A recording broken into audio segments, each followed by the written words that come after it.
Welcome to another Sperduti Fitness podcast. I'm your host, Brian Sperduti. I'm here with my co-host, Beth Pastwick. Before we jump into today's podcast, Coach Beth is going to take us through a few announcements. Welcome back, everyone. We had a restful week off, and now we are back with some exciting news, some awesome guests that we're going to be joining us these next couple of weeks. So make sure that you're tuning in.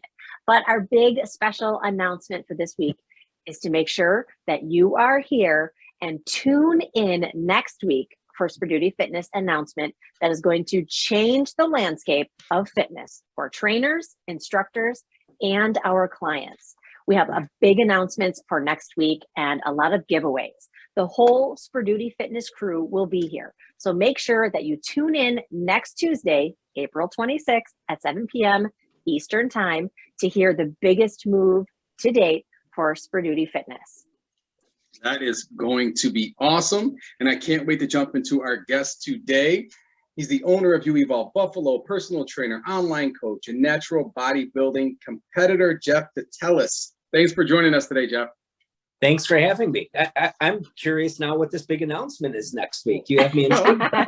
Everybody, make sure to tune in along with Jeff next Tuesday. So I think I've done a ton of podcasts with you, but I've never had you on mine. I think we've done like probably 5 or 6 through the years. I am, I'm usually in the other seat. I'm usually in the podcaster seat, not the guest seat. So, yeah. But this will be fun. I'm looking forward to it. Yeah, and Jeff probably actually introduced me to like podcasting as far as like how in the fitness industry when it was like, man, I want a podcast. And then when I met you a long time ago, and you're like, yeah, I do a podcast. I'm like, oh, you mean just anybody can do them, like normal people? It's like, yeah, you could just record yourself and put it out there, dude. It's not a big deal. Yep. We're not normal. We're pretty elite, Brian. Okay, so let's late not to talk the about party. being normal. Yeah, I was thinking about buying a Roomba. I'm like, what's that? Just a room? It vacuums itself. It's amazing. Oh, horror stories about those. No way, never. Anybody have a Roomba? Let us know. Got any good stories, bad stories? Drop it in the comments. So I know today we talked about competing, how you felt, what it went through, but I know you, but I don't know you. So there's questions I have for you, and I'd love to get your answers and some background and let the people know who you are as well. And one of them I have, because a lot of the people that I know that are in fitness were inspired along the way to actually what got you into fitness or what got you, interested in it. But did you play sports growing up? Were you active as a kid? Not so much. I mean, as a real young kid, I did some ice hockey, and that was just more growing up. The parents trying to give you some things. Hey, why don't you try this? See what you like, and so I did that for a few years, but didn't really enjoy it. And in hindsight, I think I wasn't crazy about it because it was a team sport. I was going to ask you that. As I go back and reflect. I also did do some wrestling, like in school, and I definitely gravitated a little more toward that. And I think that was because it was the individual sport, even at a young age, I like being responsible for my own results and not having, to rely on team and so on and so forth. And I think the other thing was because I'm small, I'm 5'4", not a real big athletic person. So it was easier for me with the wrestling. Being a smaller person, I fit into the lower weight classes. When I was in 7th grade, they wanted me for varsity, and another friend of mine, and they would send a separate bus from the high school to our middle school to pick us up, just me and my friend Eric, and drive us to the high school to do varsity wrestling because we could fit into those lower weight classes, and we were pretty good. I didn't stick with that because I just in 7th grade with these, juniors and seniors, I'm like, I don't know, man. I just felt like a fish out of water. But that was the extent of my, growing up sports. But we always had weights in the house. Even when I was a young kid, we had the plastic weights filled with concrete and filled with sand and steel plates. And my father worked out. He lifted weights. And he had a group of friends that would come down to the house and always lifted weights. So there was always that in the background. And believe it or not, some of those when I was 12, 13 years old, I always joke around. People say, should young kids you know, this was a thing way back in the day. Should young kids lift weights? It'll stunt their growth. And I'm like, no, that's all, you know, because they were afraid about, you know, damaging the growth plates and so on and so forth. And I was like, no, that's been a long time debunked. But I don't know. I only ended up at 5'4" and I was lifting weights. So maybe there's some truth to that. Total garbage. Total garbage. Yeah, total It's total garbage. It was your I'm sleep just saying. habits. It was your sleep habits. Yeah.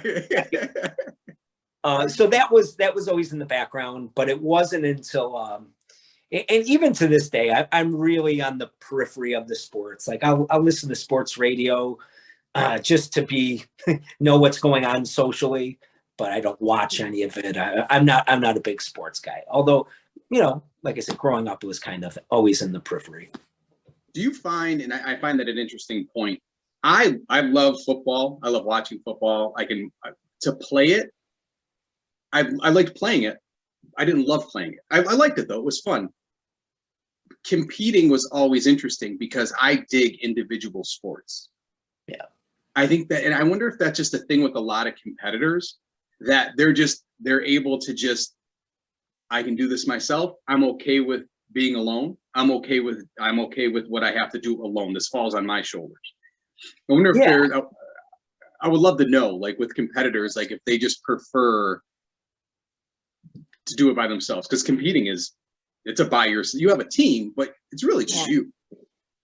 For sure. And I mean, I can only speak for myself, but I'm definitely hardwired that way. Even with something like powerlifting, again, individual sport, you know, done some of that. I haven't done it since 2014 competitively, you know, but that was the other thing I always liked about it. You were able to train for it. You were responsible for your results. So yeah, I definitely lean toward, I even like things like chess and checkers, you know, challenging the mind, but then again, it's still, it's that individual responsibility for your results. Absolutely. What piqued I know you said your father worked out back in the day with friends, which is, I think that's so cool. I mean, it's just really cool. I had a buddy of mine whose dad lifted weights in the basement. Now, I always took to that more than anything else. I just thought that was interesting. It's like, man, what are you doing? You know what I mean? But what piqued your interest in fitness outside of being exposed to what your dad and his friends were doing? Anything? So I guess once I got into, you know, working out regularly at a gym, it was, you know, Gold's Gym was one of the first gym memberships I had. And that was one of the bigger franchises back in the day. And it really, I was kind of late to the game. I didn't become a trainer. I'm 49 now. So I didn't really get into that until I was about 30. So in my 20s, I really wasn't much into fitness and working out with any consistency. I did a lot of construction work, seasonal work like landscaping and grass cutting. And I eventually had my own businesses in both construction and grass cutting business. So seasonally, I was always way too busy in the summer to have any kind of consistent routine. And they were very labor intensive jobs. So I was always exhausted by the end of the day. And then in the winter time, when the work would slow down or dry up, then I would join the gym and try to stay in shape over the winter. And I kind of followed that cycle for some time, mostly through my 20s.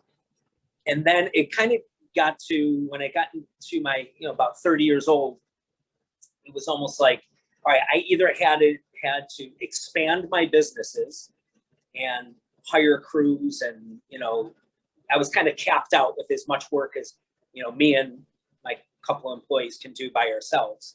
But I knew I didn't love it. I didn't love that type of work. It was work. I liked it because, again, I was kind of responsible for my own destiny with it. There was still some creativity to it, building a business and that, but I knew I didn't love it. I couldn't see myself doing it for 20 more years, much less the next 5 years. And I'll never forget, you know, wintertime, watching my money dwindle that I saved all summer. Right. And I'm walking on the treadmill, you know, warming up, but my wheels have been spinning. I'm like, I got to figure this out. You know, I have to do something, make a change. I'm not happy with the way things went. So, and I thought, I really, you know, they always said, if you do what you like or what you love, it never, you know, you will never work a day in your life because it's not going to feel like work. And the only thing at that time, I also played in a band. I was a musician since a teenager. So I was always in and out of bands and doing that along with, you know, the regular work that I was doing. But again, now I'm 30 years old and nobody was hiring rock stars. Wasn't making any money. You know. What did you play in the band? What did you do in the band? I was a drummer for a long time. And then again, you got a band is like a team sport, right? So you have 4 or 5 different people. And that can be, again, goes back to my personality. Like, I'd rather just do this myself. You know, but it's hard to do. I didn't want to be a one-man band. So I ended up playing guitar. I switched to guitar, taught myself how to play guitar so I can write the songs. And then I'm like, I don't like the way the singers are singing the songs. So I'll sing the songs too. So I sang the songs, I just started doing everything. But I wasn't very good. And I knew I wasn't good, but it was fun. But it wasn't making any money. So the next best thing that I could think of at the time on that treadmill was, how can I make money through fitness? How can I do this? There's got to be a way to do this. So then I looked into what it would take to become a personal trainer. And then I went through the certification process. And originally I started training out of my home. I bought equipment, turned my house into a gym, and that kind of got the ball rolling. So it was more out of, you know, necessity, but it was the only other thing that I had a passion for that I thought I could monetize. And then it was just, you know, one step after another, and some ups and downs. And, you know, eventually we're here. Seems like it was something you always came back to, but you didn't even realize it was something that was so important into your life. Well, you know, you're trying all these different things, but you kept coming back to that. Absolutely. And I mean, 20 years ago, it was like 30, at least like 18 years ago. There wasn't, now my email account, my email is onlinetrainingcoach@gmail.com, which somebody brought that to my attention. Like, how in the heck were you able to get that? Just going to say, and like, that's how long I've been doing this. You know, I was online training very early on. I had the website Online Training Coach. I had those domains, you know, so I kept coming back to it. And like you said, Beth, but the landscape of training in gyms, as I'm sure you can both attest to, were much different then compared to now. So I'm an old dog in the game now.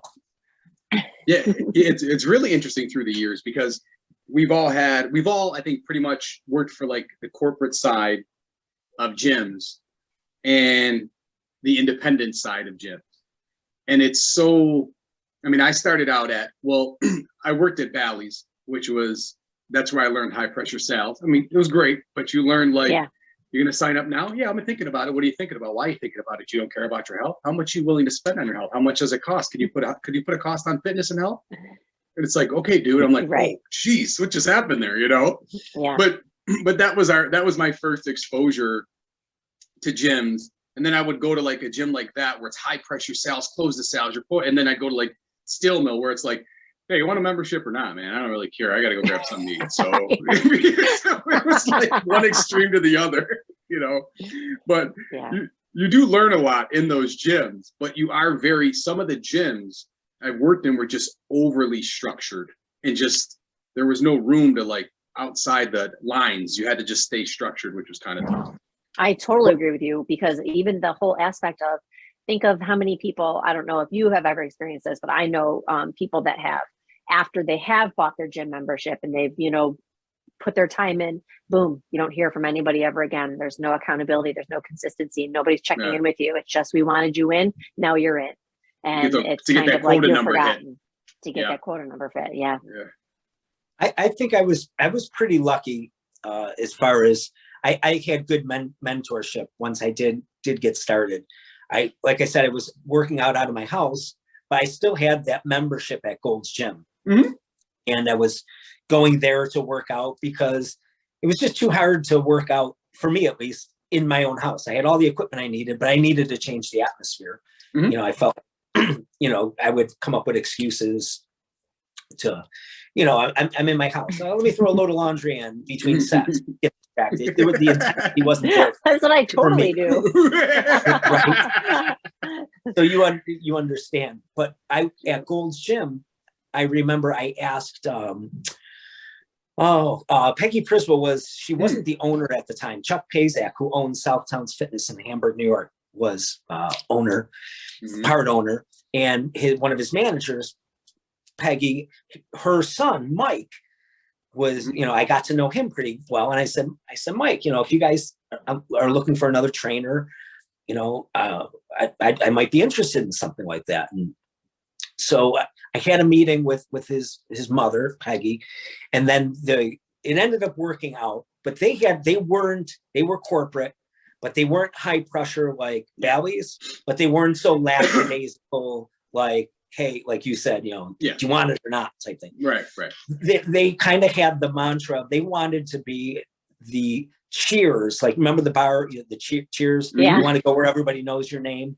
They wanted to be like that neighborhood, comfortable, friendly, you know, where they knew they had built relationships with their customers. And they had a really good idea of how they wanted to build their business. So I was brought in like that. I think those early lessons, working underneath them and seeing how they wanted to structure their business, I took a lot of those principles with me along the way. And I think it paid huge dividends. So, I mean, ultimately, you know, we had to go our separate ways, and I ended up branching off from there. But those early years of learning under them as just a personal trainer, they taught me a lot about the business.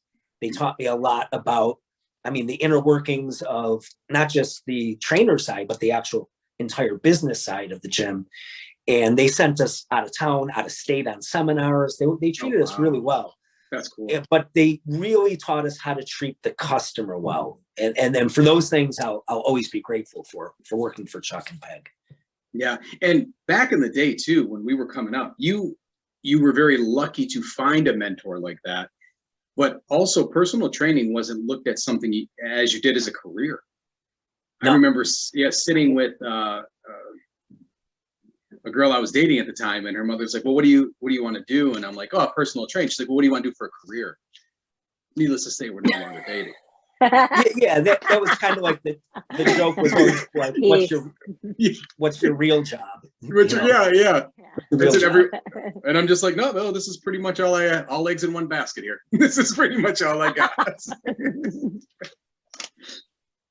Then, so your gym after you left Southtowns, was it still Southtowns at the time? Well, it was Gold's Gym, and then they didn't re-up their franchise as Gold, so they just same business. They just changed to Southtowns Fitness, and then I went from there and started my own, private personal training studio, and I just ended up leasing a space over on Route 5, which is only about half a mile, 3/4 of a mile down from where I ended up, where my girlfriend and my business partner, Jill, we ended up opening up, our own space, You Evolve Buffalo, about 4 years. So I was renting that space for about 4 years. And now next month will be our 5-year anniversary at You Evolve Buffalo as our own business. So time flies. That's awesome.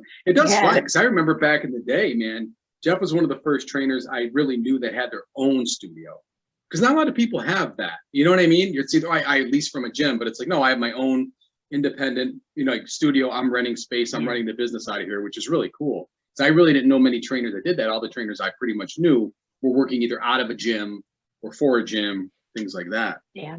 Again, that was out of necessity and no longer wanting to be a team player, so to speak. Yeah. Because it's the truth, because at the gym, I mean, as great of a relationship I had with the owners, the business models started to change and move in different directions. So when I first was a trainer at the gym, it was like, you know, the $40 a month type gym, which I always thought was, you know, $30, $40 a month. I thought it was a steal. It's like, I walk into this gym and I'm like, I can rent all this stuff for $1 a day.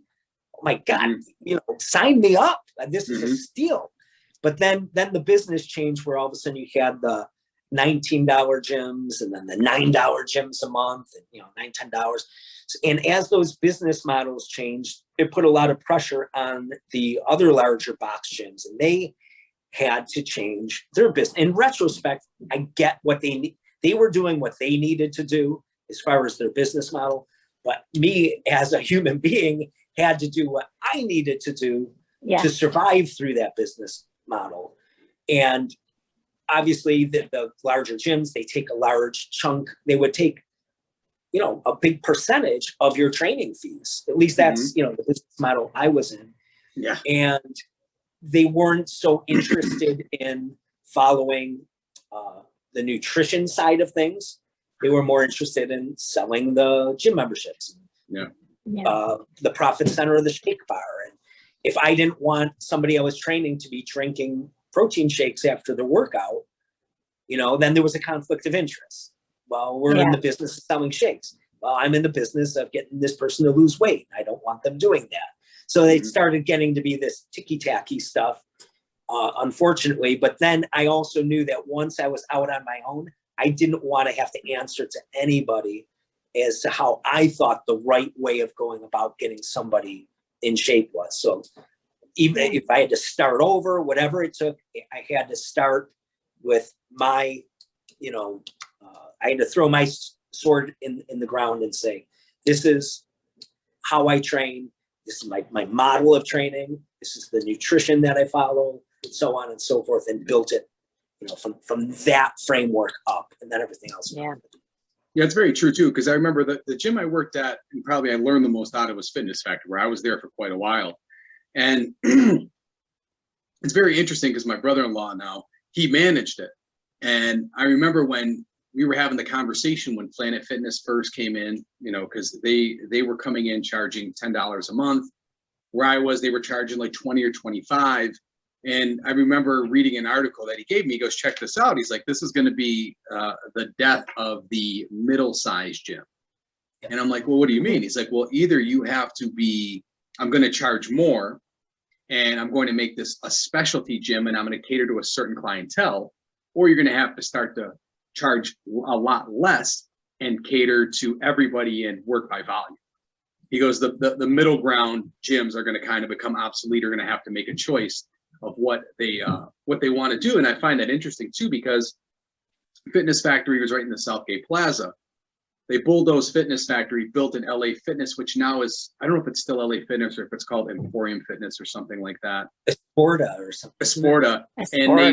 And they now have $10 a month memberships. But when they first came in, they were catering more to, look what we have. We have the pool, we have this, we have that. It was more expensive. So it's just interesting that, you know, a lot of these gyms have to decide what they want to do and what they want to be when it comes to, like you were saying, okay, it's just, now we just got to play numbers and volume and what we can get in the door. And I remember him even talking about like the percentage of people that don't use the gym. He goes, businesses bank on like a certain percentage is not showing up. And as long as if they all showed up, there wouldn't be enough equipment for everyone. Yeah, exactly. Right. So it's really interesting to learn about the business on that end too as well. But yeah, you have to kind of cater to what's going on. And like you said, I don't blame the gyms for doing what they had to do. I wasn't a fan of the change, and it kind of went against what we were trying to do as trainers. And some of the splits that they were throwing on people back then were trainer to, oh man. They're worse than the mafia. Yeah, I know.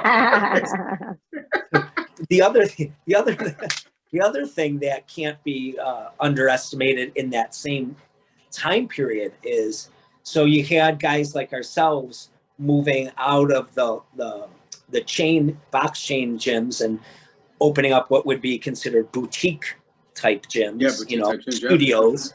And then you had all these like yoga studios popping up and spin studios and all these little offshoots. But then there was this monster on the West Coast called CrossFit. CrossFit, that just started coming through. And I mean, I don't do CrossFit. I don't do the Olympic lifts, but I have a lot of respect for what CrossFit did, because while everybody was trying to figure out, should I be a $9 gym or should I try to be this, give them everything in the kitchen sink gym? CrossFit did both at the same time and won on both ends.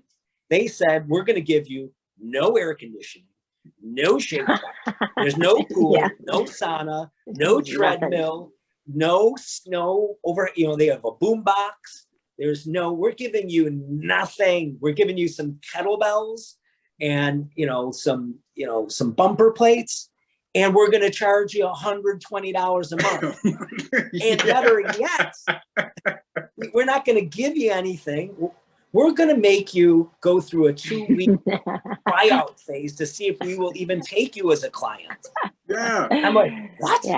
Yeah. They're geniuses. Yeah. And they spent zero money on advertising. Now, the original CrossFits, they never hung a sign. Yeah. There were never any signages. That was part of their mantra. That was their thing. You had to find them. It was kind of like if you knew where they were, they created this mystique and this tribalism and this like, we're better than your average gym because we have this on-ramp. You have to be able to know how to back squat and deadlift properly before we even let you join, and not like they weren't going to take your money, but it was that mystique. So they got all the money and gave you nothing. I'm like, it's like a better mousetrap. It was crazy because when the CrossFit craze first hit this area, you're right. Like to find a CrossFit gym, they're like, hey, you know where CrossFit is? They're like, go up the street, see Billy, take a left, give a secret handshake, go behind the building, bring $4. You're like, what am I just want to work out. I'm not trying to buy something. But they did, it was very selective, and they made it like, it was almost a badge of honor to go through the 2 weeks course and make it. It's very, their approach was really interesting. Really interesting. It worked. Marketing at its finest. Yeah, right. Marketing at its finest. It's the other thing, that mystique. The other thing that I give them a lot of credit for was that they put the barbell back in people's hands. Where the gym where I just left, they were taking the squat racks. There were no bumper plates. They were shrinking they took all the heavy dumbbells out. They used to go up to 140 pounds. I think they dropped them down to about 80 or 90. They expanded the cardio deck. They wanted more treadmills. They wanted all the treadmills in front of the windows because they didn't want to see the guys lifting the weights. They were soft selling this fitness center. And just as they thought they were catching up to that, CrossFit comes in and is like, no, you don't want to be on a treadmill. You want it to deadlift. You want to hold a barbell. You want to clean and jerk. And, so that re-sparked that whole end of the industry, which to this day, a lot of my business is based off of that powerlifting. And even just for the average person that wants to get into shape, I have them work with barbells, a variety of barbells, lighter ones, heavier ones, different shapes and sizes. But it got the barbell and the free weights back into people's hands, where that trajectory was, without CrossFit, it was going completely the other way. The other thing is the nutrition. They really ushered in paleo, low carb, and they didn't always use that terminology, but that's when all that came, which to this day I'm still a fan of. And I still think there's a place for it and it's useful and so on and so forth. But they spun the industry on its head, and those repercussions I think we're still seeing today. You are right too, as far as the nutrition aspect of it. They were the first place to really put that in your face. Like, no, this is what we do. This is because a lot of gyms didn't touch nutrition. Like I know when I worked at Bally's, they didn't touch nutrition. They almost go ahead. That's just what a I shake was bar. pushing. I was pushing at the gym I was at. I wanted to have and then when the gym I was at ended up getting bought out and Dettelis took them over, I was in talks with the owners about setting up a nutrition program for all their locations. And they were interested in having me spearhead that. It didn't end up working out. And that was really when that was the end of the road for me. There was nowhere to put me, after that. And to this day, they don't have any nutrition program that they follow. Not that everybody would follow the same thing by any means, Right.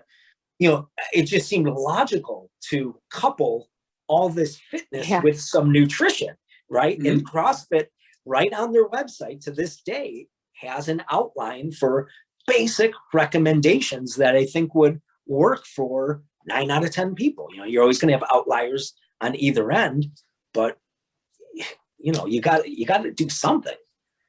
And the one thing I do remember too, when I was working, I keep referring back to Bally's, but a lot of the nutrition programs they would give you would have their nutritionals built into it. It was cookie cutter. It was Oh, yeah.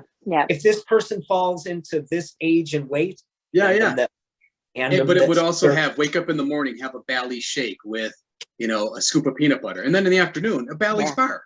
And then after your workouts, have a Bally's shake. And it's like, man, kind of genius. It's generic. I'm like, geez. And again, that's what their main thing was pushing their supplementation line that they had, which is really interesting. Did you find any what was, I don't want to say downside, but what was some of the opening independently, being your own business owner? I mean, we worked for gyms where there's a lot of things behind the scenes we didn't have to see, right? I mean, we just didn't see, we didn't have to worry about. Was there anything that opened your eyes to being like an independent business and opening your own business? You were like, damn, I didn't know about that, or wow, that's a little. Everything. Yeah. It's it always, it's like, oh, I'm smarter than them. I can open up my own business, Right. But I had some. Do it my way. Yeah. But I already had that business experience of running my own construction company, running my own lawn care business. So I was always in and out. It was a while since I, worked for somebody, where I had to go punch a 9 to 5. I didn't do that since being a teenager, So, but each business that you start always has its own challenges, like you said, and this one was no different. The advertising was always a big thing, We're working in the gym. It was like, holy cow, there's thousands of people, members. I think because I still talk to Peggy, the owner, to this day. She's super nice. I've talked to her a couple times. Super nice. Yeah.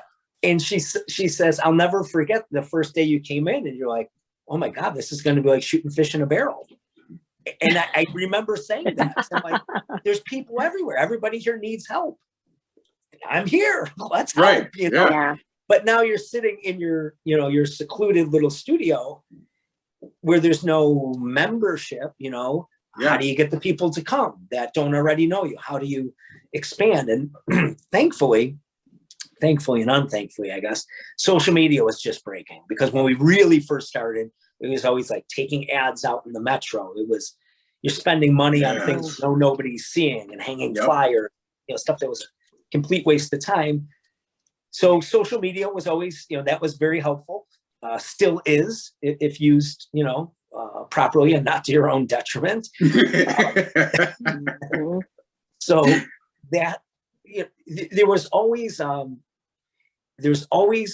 in this business, I think you're always trying to manage, which it's probably the same in any business, because it was the same thing with construction. It was the same thing with cutting lawns. So as an example, me and my partner were only able to do so much work per week, right?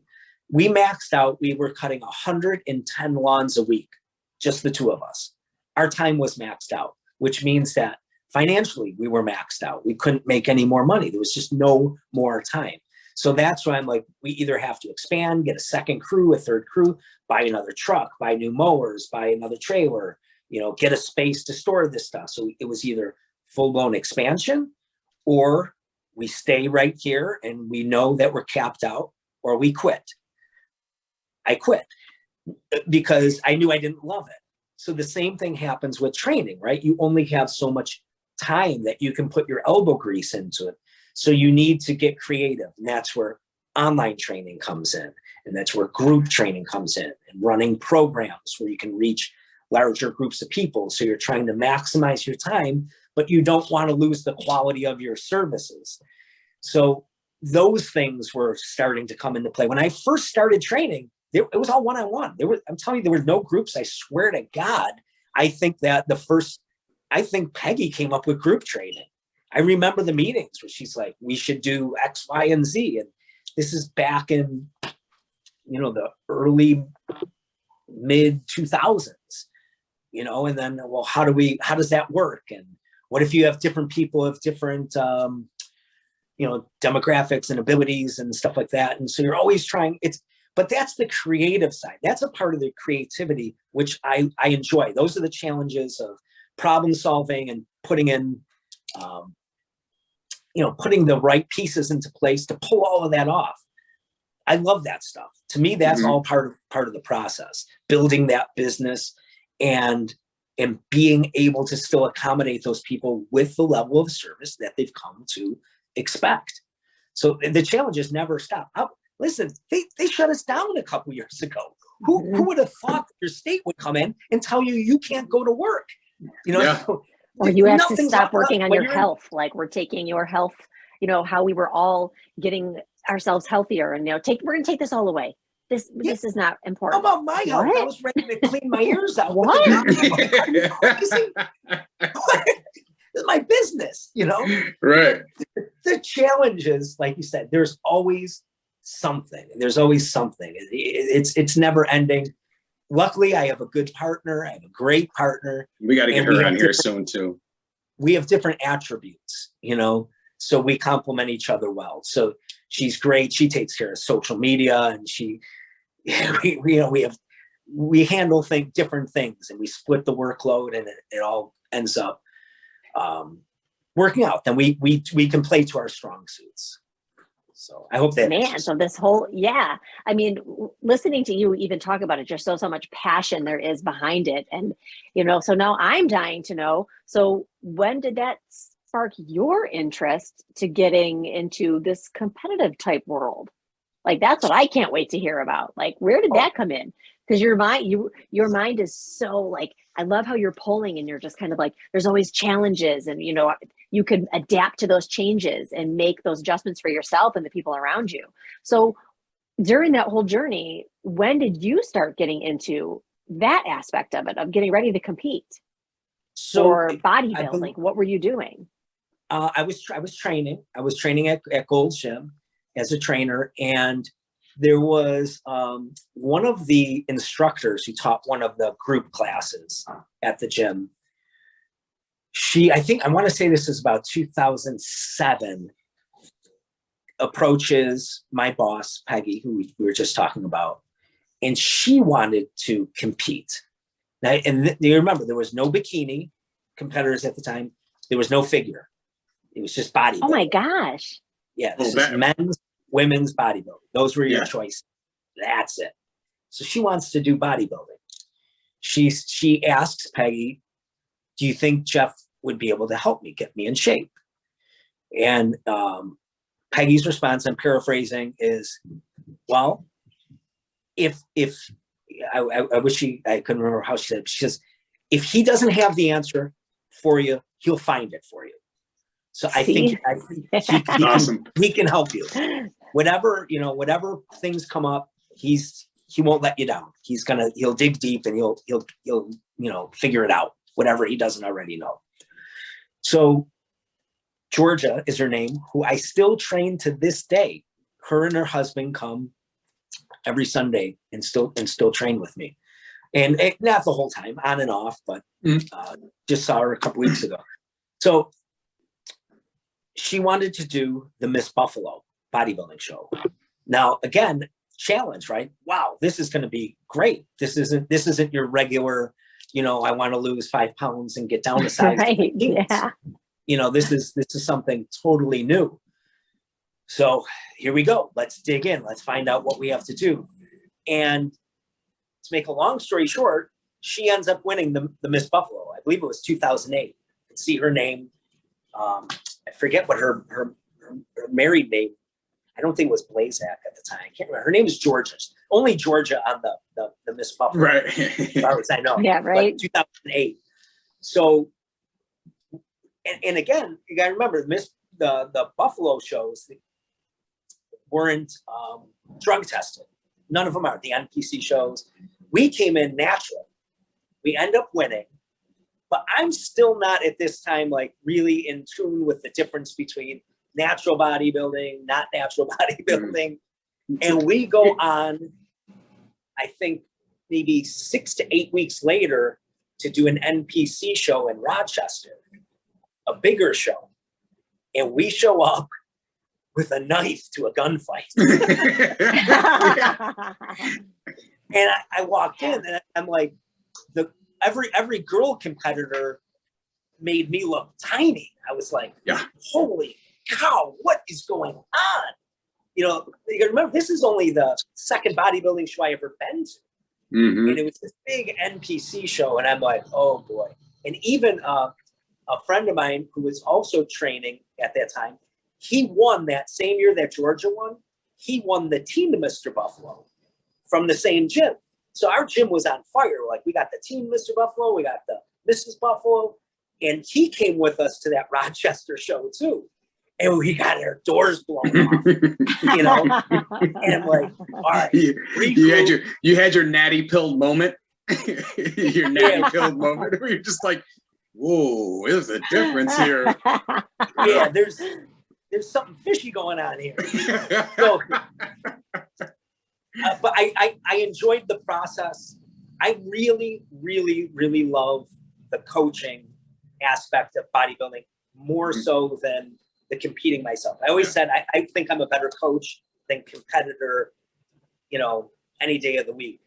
But I knew that if I wanted to sharpen my coaching skills, I would have to compete.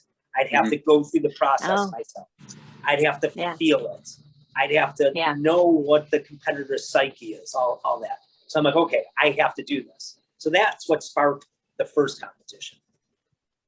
And then it was like, then you kind of get your beak wet and you're like, okay, I know I can do better now that I have experience. And then it's just, you know, did another show. And then I got injured in 2014. I was powerlifting and bodybuilding, and I ended up tearing my bicep, the tendon, you know, had to get a full. I remember that. So that really sent my timeline off.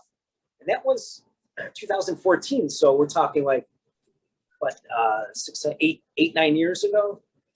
Almost, 8 years ago for sure. And I haven't competed in anything since then, anything powerlifting or bodybuilding. So then I knew that my window of time was closing, being 49. And I'm like, well, both these sports, I don't know how much I have left in the tank. I did a lot of judging. I probably judged like 10 or 12 shows in between, which was another fantastic experience. And of course, trained people for those shows. So I was always working with the sport. Yeah. But I wanted to, one more time, say, okay, let me see if I can do this one more time. But I don't want to go out like a punch-drunk boxer who thinks he has one more fight left in him. You know? Yeah. Because I've seen a lot of the competitors where I'm like, their best years are behind them. Yeah. You know, it don't always look great on stage. Some do. Some come in fantastic. So what I did was, for this last show that me and Brian did together, I started in January of 2021 is when I said to myself, just kind of kept it to myself, said, I want to take this year to get in shape, get my body weight down, and see what I have under the hood. And if I get an idea of what it looks like, and I feel like it's competitive, then I'm going to call Brian and say, hey, I'm interested in doing this. Would you work with me? And let's put a game plan together, and I want to compete. But I wanted to, it's almost like I shaved my head I'm not bald. I just shave my head because it's easy. But once in a while, I'll let it grow out just to see what color it is and how much of it's left, right? So it was kind of the same thing. And people always go, "Oh my God, I can't believe you have hair. I thought you were bald." I'm like, "No, I just shave it." But the same thing, I wanted to get that coat off to see what's under the hood and like, all right, is there anything competitive under there still? So from January to September, I just real loose, kind of started dropping weight, real slow, worked out real hard. And then I got to a point where I'm like, all right, I think I'm going to be okay. I think I can do this. And that's when I reached out to Brian and asked if you'd be interested in working with me for shows in the spring. Now, again, we were going in and out of this intermittent reinforcement of COVID. We were still shutting down and masks and vaccine. Yeah. So we didn't even have a clear path as far as was there going to be shows that we can compete in? What show was it going to be? I'm like, let's not even worry about it. If I have to travel out of state, I'll go to Florida. We knew Florida was open. Like worst case scenario, I'll go to Florida and compete. There'll be somewhere that'll allow it, but we'll worry about that. Either way, I got to get into shape. So we'll worry about the show later. And then we started together, I believe, in September. And I chose Brian because I trust him. Two reasons. I trust, 3 reasons, probably more. But hey, let's talk about all those reasons. Yeah, first is I trust him. I trust him and I respect his opinion. I like him as a person. That's important. I have to be able to click with the person and respect the person.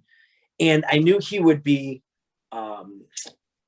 flexible enough to we could work as a team, and he would respect my opinion and input. Yeah. And we would be able to bounce ideas off each other, and there wouldn't be any egos on either end. And he would be as engaged and invested in the process of seeing me do well as much as I would. So like I would tell one of my clients, a pint of blood for a pint of blood. I can't be dumping out gallons and you're giving me teaspoons here. This isn't going to work. Right. And I knew I knew we would have that. And the other thing is, which I always refer to as the cool guiding hand. You need somebody, a set of eyes outside of your own. Yeah. That can give you perspective. If you start to question things, that can talk you off the ledge. Even coaches need coaches. What's that? Even coaches need coaches. Even coaches need coaches. Yeah, and I've worked with coaches before, and I always did better when I did work with a coach. And I knew that he would have an even keel on things, and he doesn't panic. I don't panic when I work with my clients. But I know that my tendency, if I was working on my own, maybe I might want to try to outsmart myself and get tricky with something, or try to, where Brian will make us hold the line, stay steady, just let's get to our points. Let's do this. And that's what I felt like I needed. That's what I was looking for. And that's what I got. So. And real quick, there's a line I stole from somebody. I can't remember who it is. They said, I tell my clients, you don't panic till I panic, and I don't panic. Right. Because the only people that I stole it from you. I stole it from you. You don't panic till I panic. And I'm like, and you said that years ago. And that always stuck. I've heard you say that one before, Brian. You said that one before on a podcast. Okay, so if I've said it, I meant to credit Jeff. If I said it and used it, I'll credit you totally did. Yeah. In full disclosure, I stole that from Chuck Noll, who was the coach for the Pittsburgh Steelers. His line was, the only people that panic are people that don't know what they're doing. Right. So you don't panic unless I panic, and I never panic because I know what I'm doing.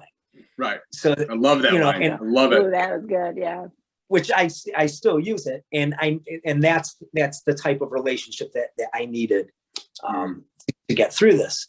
So in going through this, I can definitely say, with that long 8-9 year break from doing this, the process was definitely different. Not all that much different, but you forget. It went pretty darn easy for quite a long time. I mean, things just we were, rolling. And I had a pretty good head start by the time I even got in touch with Brian. I made sure I got all the easy weight off and got all the. Yeah, it's true though. It's true. It's like, that's a good point. We gave ourselves September, October, November, December, January, February, and we were looking at like maybe March. So we had a long time frame to build this out. We knew that we were going to take breaks through the holidays and be able to manage. Yeah. So we're not eating out of Tupperware on Christmas Day. And, we built in to get enough momentum to be able to, it was, I thought we really, we collaborated well. And I thought we nailed it, and right to the end, we made projections that my previous competition weight was 153. And we both felt that, we had to get to at least 150, but if we can get in, see the 40s, then we'd be in really, really good shape.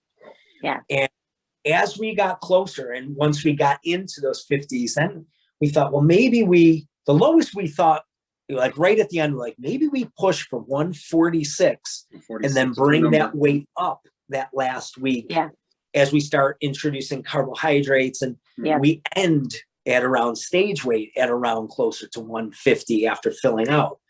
And I ended up, my lowest weight 2 days out from the show was 147 point something. And the day of the morning of the show, I was 149. So everything, we played our hand, we played our card the way we wanted it to. And I was very happy with the way I looked. My legs were the best they ever came in because I think the extra leanness that I got to, also with, the training and the style of training. But I mean, we played our hand, I thought, the best we could for what we had to work with. And I couldn't have been happier with the results. Yeah. And the biggest part that came into play for me was just time, because the importance of time when you work with clients. So you always want to make sure you give people enough time. Like, people come to you with, because there's, we're trying to figure out rate of weight loss and everything like that. And my thing is, you can never have enough time. Get really lean, take your time, pick a show. It's tough when people come to you with like, I want to prep for a show. When's the show? 7 weeks. It's like, well, I don't have time. You know what I mean? So the biggest attribute in our corner was time, understanding rate of weight loss.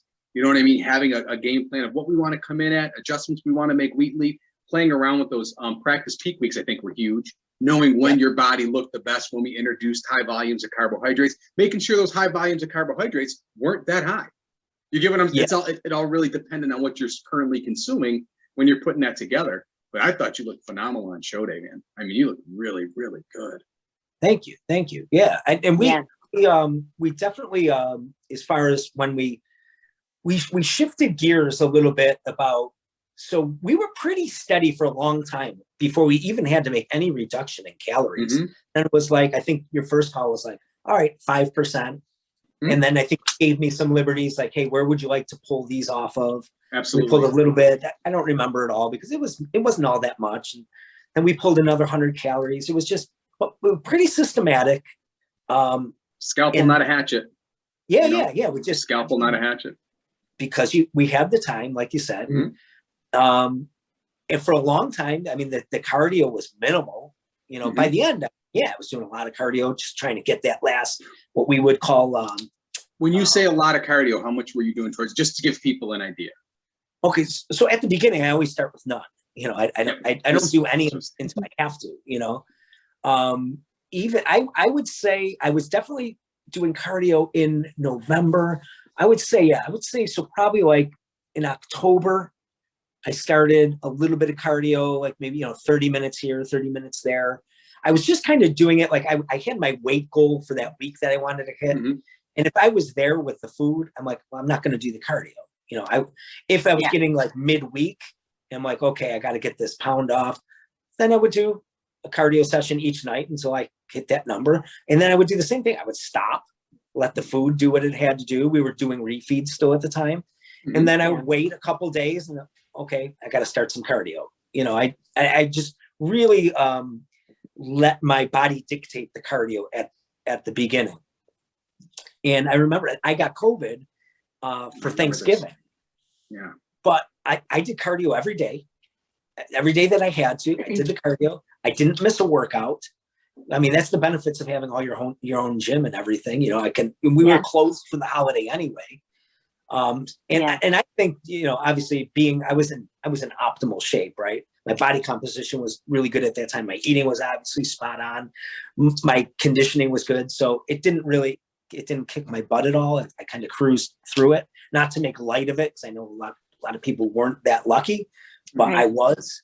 So I kind of cruised through that. And when I'm telling you, I always felt best when I was working out and get those endorphins going. I wasn't, you know, hungry then, you know, it kind of blunts your appetite. And then we got through the holidays, and then we had to start looking for a show in like January. I'm like, okay, now what are our show options? And I started reaching out to promoters in different states, you know, because just my personal thing was I'm not into wearing the mask. I certainly wouldn't compete having to wear a mask. That's just something I wasn't willing to do. I wouldn't want to be in the audience wearing a mask. So I wouldn't do a show that required that for audience members, because I wouldn't ask somebody or even my girlfriend to say, hey, come watch me, come sit in the mat. It's just not my thing. To each their own. It's just not for me. So that was a big, that played a big part in deciding which shows to do. So I reached out to people in Connecticut, New Jersey, Pennsylvania, Ohio, Illinois, emailing promoters. And then I got a hold of a guy in Ohio. He says, we're no restrictions here. We're good. So I'm like, okay, we have an outlet there. Maybe me and Brian were saying, maybe we do a show before then, almost like a warm-up show, and peek out once, you haven't been on stage in 8-9 years, you know, get your little Speedo on and, you know, let's oil up and let's go. Woo, oil up and let's go. Pretty much how it is. So I tried to reach out to a local promoter, because I love the local shows and I would have loved to have done it, but it wasn't clear as to what the restrictions were going to be. And then I reached out to a promoter in Syracuse who said, listen, this is how it's going to go down. If they bring in any kind of like vaccine mandates or whatever, I have an alternate venue that we can use that won't enforce that. So I'm like, okay, cool. All right. So I'm going to do that show. I had my plan in place. So the show I did, it'll be 2.5 weeks ago, which Brian came out to the OCB show in Syracuse, New York, Natural Uprising. We did that show. And originally I was going to do a show in Columbus at the end of this month. Those were going to be the two shows, but I did the Syracuse show and then I shut it down. And I can tell you a little bit why that happened, but I'm still going to Columbus. And I just talked to the promoter today. But anyway, for this Syracuse show, at the end, I wore myself out pretty darn good.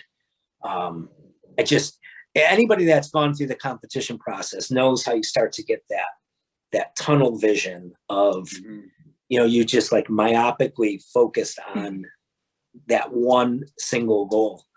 And fortunately, my girlfriend has competed before, so she knows the experience. She's gone through it several times competing.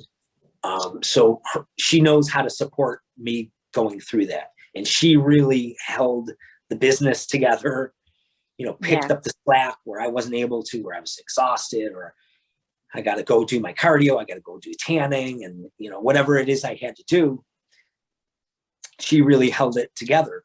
But that didn't make me feel good. I didn't feel good about burdening her having to do more work because I'm crapping the bed here because I'm exhausted, you know, or because I have to do something else. That didn't feel good. And she has 2 daughters, and I felt like, you know, they were kind of getting the short end of the stick from me and my attention. I also, as much as you try not to project what you're going through, I do my best to mask it, you know. I think I had 2 of my clients who were just like, hey, Jeff, is everything all right? You don't seem yourself, you know? Mhm. And I felt bad about Yeah. it because I must have been putting off some kind of bad energy, or my energy just wasn't there. And they understood. And I said, listen, this process is it's just wearing me out a bit. You know, I'll get through it. It's all good, you know. And you know, and they were, everybody was super understanding. And I hate to even talk like that because I don't want to talk bad about the sport. It's not the sport's fault. It was, you know, it's just everybody handles it differently. And this just happened to be kicking my butt pretty good.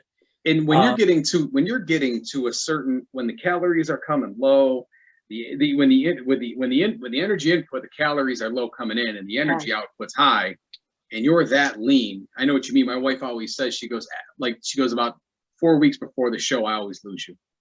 Yeah, yeah. So it was you're there, but you're not there.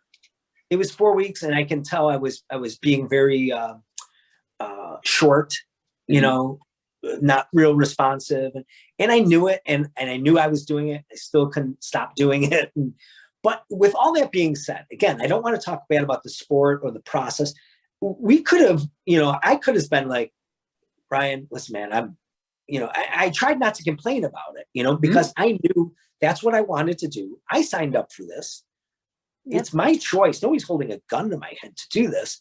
But I also felt like that's what I needed to do to get to where I wanted to look on stage. Absolutely. I had to sacrifice myself a little bit, knowing that it's only for a little while, you know, and I wanted to dig that little bit deeper. And, you know, I knew I was putting myself in a hole.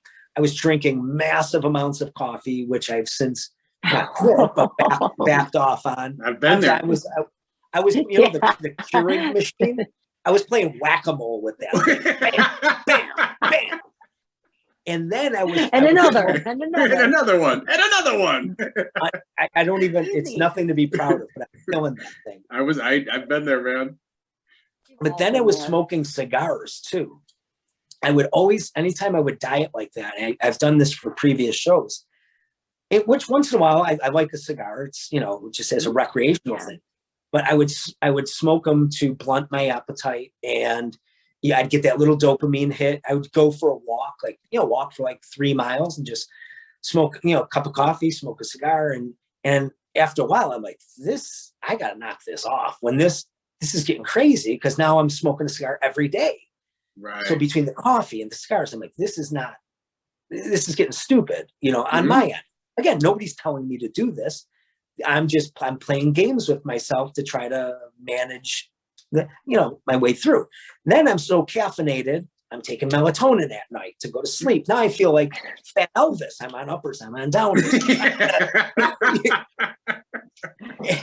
And so when we got done with with that show, just to wrap things up as far as this goes, I was like on a roller coaster. I was euphoric.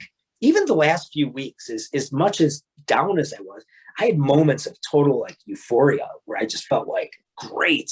It was a really like a roller coaster. Mm-hmm. And then that next day, we went out, we ate some crappy food and I felt like crap. But the next day I felt good and full and motivated. And then the next day I felt crappy. And I got into this kind of like every other day thing. And I'm trying to, okay, I got 4 weeks. Let's get this train back on the tracks. And I was having a hard time. And then it must have been it was a Wednesday. So the show was on Saturday. So Wednesday, I get home from work, long day of work. I'm like, let me go do my walk outside. I go smoke a cigar and I get sick, sick to my stomach. Like it was the first time I ever smoked one. I got that nicotine headache, and I had to come home and I laid on the couch. I was like nauseous. I'm like, what is this? I've been eating these things every day. I shouldn't feel like this, but it is what it is. I haven't had one since, but my body wasn't reacting. And then I got 2 sores in my mouth, on the inside of my mouth. And I don't know if it was stress, probably, because now very I'm stressed common. out. That's very common. I feel like I'm falling apart. So that weekend, it was a Friday, and I didn't want to work out. which has never happened. Like, I'm just like, it might have happened once, maybe twice during the prep where I just had to walk away from a workout. But that might have been in the last 5 years, the only times I shut a workout down or skipped it. That was the only time I felt good. And now I didn't feel like doing it. So I knew, I'm like, that's not good. That's not good. So I go home, I lay down in bed. It's 3 p.m. And my girlfriend Jill comes in and says, Jeff, are you okay? Is everything all right? And I'm looking at her like this. I'm done. She's like, what? I go, I'm done. I'm just done. She goes, what do you mean? Like prep? I go, I'm done. I'm spent. I feel like crap. I don't want to work out. I'm done. And now I figure, because I've been torturing her for the last 5 weeks, she'd be like, oh, glad to have you back. Right. She goes, you serious? You only have 4 weeks to go. She goes, you don't you think you're going to regret this? Now I'm like, what? You want me to do it? What? And I wanted to die inside because now I felt like I'm letting her down. Right. But I know she didn't mean it that way. She meant like, just, don't be rash. Don't make a decision that you're going to regret. She goes, why don't you go to sleep, see how you feel in the morning. And I'm just like, oh my God. Oh, I get up. I start prepping my chicken. I start cooking the food. I'm getting my meals ready. The next day I go through the process. At the end of the day, I'm supposed to work out, shut the lights off at the gym, walked out. I said, I'm done. Yeah. It was done. It was nothing. Yeah. I had nothing left. I walked into the door. I just put my hand up. I go, Jill, I'm done. She goes, okay. She knew. He's done. So I let Brian know, I just got to get to feeling good again. I got to get, we pushed it. I'm very happy with what happened. I messaged the promoter in Columbus because I wanted to let him know, hey, I'm not going to be there. So you're not looking for me on show day. And he's like, I said, but I'm still coming out to Columbus. I have the trip booked and I want to come and support your show. And we're going to come watch. And, he's like, hey, would you want to like maybe expedite the show or, hand out trophies or something? I'm like, God, yeah, I'm going to be there anyway. Let's do it. So, and Jill's like, tell him I'll help too. So me and Jill are going to go down there. I told him if you need a judge, I got experience judging. It's his first show. This show in Columbus, he's a promoter doing his first show. So I felt really bad backing out of the show because I know how hard it is to get competitors. Show. So, but if we can help, like I said, expediting or handing out trophies or whatever help he needs, me and Jill are going to go down there. We're going to have a good time. We're going to still be part of the show, but just in a different manner. Yeah, and people, and comparable to what people put their bodies through when you're getting that lean, I always compare it to like heavyweight fights. And I always talk about like championship pounds towards the end. You're going hard. It's the 12th round. I gotta finish this. It's hard when you come off of a show and you've gone that hard and you get that sign of relief. You know what I mean? That feeling, and then you got to do it again. And it's like, I need a little time. Like I need just to gather my thoughts, especially we're not doing it with no responsibilities. Like, when I competed in my 20s, now you have family, business, and you could see those things suffering as you get towards the end, but you're like, okay, I just have a few more weeks. So once you hit that competition, you're like, all right, I could take a breath. It's like, I almost need to get things back. The lonely road. Yeah. Lonely road of competing. Yeah. Yeah. I could get myself back on track a bit with things, it's tough. So the two things is, I absolutely agree. But what most people I think need to understand is that it is a sport. Yes. And it's not like losing weight to get for health or fitness. It's like, nobody said that, football's healthy either, running and colliding into each other at full speed. It's a sport. You're playing a sport. And, I was willing to take some chances. Like I said, like I knew I was over caffeinated. I knew I shouldn't have been smoking those cigars. I knew, but I was willing to do, and I'm not saying it was smart or I would recommend it or any of that. I just knew that I was willing to do what I had to do to get to the finish line. And then once it was done, it was done. And it has been done, like I said. so that's kind of important to kind of put perspective on too. And it doesn't have to be that way. Those were just my bad vices that I leaned on to get through. And I would, again, nobody else has to do those, idiotic things. But true. And I just don't want that to reflect bad on the sport, I guess is all I have to say about that. Yeah. And like you said, it's a sport and it depends what division you're competing in. And it does come down to those championship pounds where towards the end, people don't understand 2 to 3 pounds weight loss. I lost 2 to 3 pounds. When you're that lean and you're that close, 2 to 3 pounds could it's a placement. It's the placement. You know what I mean? And it's a tough, the discipline it takes to do something like that, especially for as long as you did it, is super impressive. And the results, it's the fruits of your labor of putting in the hard work and doing everything. And the results that you got were fantastic. I was super proud of you, man. I mean, we got some nice, long, solid prep, Yeah, I think what I'm probably most proud of is that we called our shot. We knew where we started. We knew where we wanted to get. We put a plan together. We executed the plan. We called our weights. We got to our weight. We knew, everything flowed pretty good. And when we hit snags, we made the adjustments. And you can't ask for more than that. I mean, right? No, I thought it went fantastic. I thought you looked great. I mean, and that was probably one of the best, by the way, one of the best bodybuilding classes I've seen on stage in quite a long time. Which is what you want as a competitor. Like there was nobody in, I competed in the open and the masters class, and I was the only masters 40 to 49. So, I mean, that's no fun, right? Show up. Okay. You win. All right. I'd rather lose to good competition than to walk in and not have any competition. That there's no point of reference, there's no comparisons. And they kept us on stage for those comparisons. 10 and a half. They were up there for a long time. It was crazy, I don't know. I gotta say, I know you don't like to say hey, I don't want to win at another competition. For me to look at the fact that how many other people will put themselves out there to do that, we're all 40 and above in this club here. That's a big freaking deal. And yeah, you earned it. I agree with you 100%. 100%. There's a part of me that I feel that way too. Hey, I won. If you don't like it, you should have came and took it from me. You should have showed up. I could see. I know what you're saying. You didn't right. It is, but I can see it from both sides, 100%.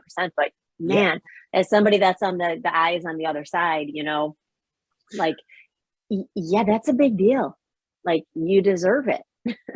Beth, have you been to a show yet? Not easy. Have you been to a show yet? Oh, we got to get back to a show. I know. I'm dying to go. She's never been to one. Never been. Oh, I would have. You inspire me. I would have assumed that I need a sleeve. Brian, I need a sleeveless shirt, by the way, too. I'm ready to cut this sleeve down. Beth usually is in a tank top by the end, is just like this during the podcast. So I'm surprised she's still. The Sperduti Fitness tanks didn't come out yet. But no, you're right though. It's like people don't understand though. You put yourself through a lot, and again though, hey man, no one else wanted to prep and put themselves out there to do this. You know what I mean? When you won in that class, and it can be done. It can be done, especially in natural bodybuilding. The natural bodybuilders tend to hold at an older age for much long periods. I think when you look at the natural guys. I would tend to agree with that too. I think what might happen is if you're using performance enhancers, and I mean these guys, they get so big with muscle. It's almost the same thing of getting too big with fat, where you compromise the skin. The skin gets cracked, the integrity of the skin changes, and then if you try to go back and do it naturally, and that was always that was kind of my fear as well, is coming in as an older competitor. What's the integrity of the skin and the loose spots? And I know everybody has a little bit. And again, I definitely think I capped out, the body just, you know, it runs its course for that particular sport. You know, it's an aesthetic sport. So, you know, now I have to find other, you know, challenges. There's always other challenges, you know, but I love the coaching. So which we can tell you love challenges. Yeah. By myself, I love challenges. Your whole life, like, I know it. Yeah, we all have a lot in common right about here. What do you think the biggest change was? We talked about this on your podcast a while ago, and it always made me laugh. How we trained back in the day to how we trained with actually utilizing programming. I don't know if you remember this on your podcast when it was like, I think you asked the question of, do you think how we trained back in the day was worth the juice was worth the squeeze? And I was like, at the time, I'm like, yeah. Now I look back, I'm like, no, not at all. I don't think that at all. I think if I was smarter when I went in and had some solid programming and knew what I was doing, it would have probably benefited. But back then, we really didn't have a lot of that. Like, we don't know what we know now, but it's just funny looking. I wanted to ask you, even with your programming and what you run now, has there anything changed for you being a little older in the sport with the way you approach training? 100%. So I've always, when it comes to bodybuilding and hypertrophy and body composition training, I've always been a fan personally for high volume training. Yeah. It's just, I think I respond well to it. I think it's what my body needs to get into shape. I don't do great. I can get strong doing like the powerlifting, you know, 5x5s and the lower rep stuff. And I can respond to that well as far as strength, but not so much with body composition. So I tend to go with a high volume of training, more sets, larger swath of rep ranges. But I didn't, for this, almost this entire prep, I know for sure that from September forward, I didn't squat with a barbell on my back more than once, and I didn't deadlift at all for 6 to 8 months. And even that first, 5 months, or from January to September, it was very intermittent. A couple reasons was, I didn't want to take any chance of injury as far as loading up a bunch of weight. And that's just me psychologically, because that's how I tore my bicep before. Not that those moves are prone to injury. It's just a psychological thing for me. And I knew that there was a lot of other things I could do to get the same result. Well, what I did was, instead of barbell squatting, I did a whole bunch of goblet squats. I did a lot of goblet squatting, and I was doing upward of 300 body weight squats a week. Like 2 days a week, I do about 150 body weight squats every week. So that, I think, is, might not sound like, you can get results from that. I think that really helped my legs come in. It was just, I do too. The volume of the body weights. And that was part of my warm up before I would start my workouts. I would 2 days a week, I would do high volume body weight squats, and I would match each squat with a push up. So a lot of push ups. And then on 2 other days, I was always doing upwards of 50 pull-ups and about 80, 90 body weight dips. So a lot of body weight movements to add to the volume. That was just on the front end of my training. So that also helped to conditioning, which I think is why I didn't have to do a lot of cardio at the beginning as well. The other thing is I changed a lot of the style of my training. So when I was doing a lot of powerlifting, especially from like 2012, 13, 14, and even though I haven't competed since 2014, I would still do a lot of benching, and the benching, particularly with the barbell, I changed my technique to a narrower grip. And I really learned the art of benching and how to lock my lats in place and not doing like a bodybuilding elbows out, full range of motion, working X. I was, high arch, pushing off my back, overloading the triceps. And I just got so used to that style of benching that I think we're normally, and I still do have a pretty good side chest shot, but my chest was always a strong suit for me as far as building. My legs were always a weak suit, and my chest and biceps are always my stronger suit. But from that different style of training, I think I didn't come quite as thick in the chest because I changed my technique. But on the flip side, I think I came in thicker through the lats and the serratus and into the back because of the way I changed my technique. And then obviously all those pull-ups helped a lot too, every week. So you changing to that body weight style and the technique of my benching, I think built up my back more, but I lost a little bit off the chest, but I definitely made it up on the legs and calves and areas that were normally my weaker points. Not that they were strong points, but they weren't as weak. And that's what I talk about with programming, is knowing what you have to do to get better, not just going in and working out. Yeah. You get what I'm saying? Like understanding where you're trying to improve. And this is a judge. I've never understood why more people don't come up for feedback. And speaking of judges, they gave me, they sent me an email after the show with all the judges' emails and said, if you wanted feedback, to email the judges and send a picture of you on stage so they can, put a name with a face. And I did. I emailed all the judges, and 2 of them got back to me. They couldn't have been nicer. They were very complimentary of my conditioning. Some of the critiques were the posing trunks, which I knew if those posing trunks moved on me and fell a little on my hips, they didn't look as right. And as we talked about, and you even mentioned about my posing, sitting into those poses a little bit too low, they definitely took note of that and said, you're going to want to try to fix that. Come up a little bit, because you got to remember, they didn't do weight classes. So normally they would do lightweight, middleweight. Sometimes they'd even have a bantamweight. They'd do like a middleweight, middle heavy, heavy, super heavy. Depending on how many competitors there are, they would put you in weight classes.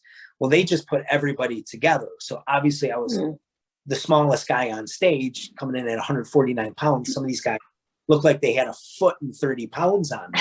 Yeah, there was no height, Beth. So you had guys that were probably 6 foot, 6'2" in that group. Yeah. So, and then if I crouch down into my posing a little bit and lose 2 more inches, then it really becomes pretty drastic. And so I wasn't doing myself any favors with that. But not knowing that was going to be the case with the heights and weights, I couldn't have foreseen that. But I played into that crouching posing because I thought it brought my legs out more on the side shots. Yeah. I did do it with purpose. It just didn't play into my hand, the way I hoped it would have. So those are things that you learn, You learn, yeah, absolutely. Is what it is, But yeah, the judges that responded were great. I thought it was super helpful getting their feedback, because now, even though that was something we thought, that Brian brought to my attention and said, the posing, we would want to tweak that, especially if we were going to go to Columbus and compete. That would be one of the things we were changing. Now we got confirmation from the judges that yes, that indeed Brian's eyes were correct. We have confirmation that needs to be changed, and now there's no arguing about it. Right. Like I said, I don't understand why more people, because you judge, I judge. I don't understand why more people don't get feedback. You'd be surprised. Like, I think I've had maybe 2 or 3 people come up to me for feedback after a show. And I like to take notes. I'm sure you do too, Jeff, where you're jotting little things down. So if people come up, you're like, oh, 27. Yeah, we're going to look at this needs to come up with it. So you're literally giving them cheat codes. Yeah. And I'm just so surprised more people don't look for judges' feedback post show. Yeah. It's a shame. It's a shame because as long as we've been in this game, that I found it all very useful. Oh my gosh. Yeah. Yeah. That's awesome. That was a lot of great info today, man. I'm so happy we got you on the podcast. We actually went an hour and a half today, which is awesome. Hey, if I ever got arrested, they'd need 1 slap to get me to talk and 2 to get me to shut up. That's Thanks awesome. for having me. Yeah, no problem. Jeff, if anybody wants to get a hold of you, want to give your information, your handles, your social media, all that stuff? Yeah, the best way is it's U Evolve Buffalo. It's the letter U Evolve Buffalo. So youevolvebuffalo.com is the website, youevolvebuffalo@gmail.com. It's You Evolve Buffalo Facebook, You Evolve Buffalo Instagram, Getter, Rumble, Spotify, just You Evolve Buffalo everything, and you'll get a hold of us. And we're really easy to find. Yeah, awesome gym, awesome facility, awesome people. We got to get Jill on here soon too. For sure. That would be a blast. She's awesome. Yeah. So for myself and Coach Beth, well, if you'd like to get a hold of Coach Beth, you can reach her at beth@sprudyfitness.com. If you'd like to get a hold of me, you can reach me at brian@sprudyfitness.com. We'd like to thank Jeff again for coming on today and chatting with us. And we will catch the rest of you next Tuesday for the Sprudy Fitness big announcement. Big Tuesday. That's right. So for myself, Beth, and Jeff, you guys have a good night, and we'll catch you guys next podcast. Let's see you. Have a good night. Thank you.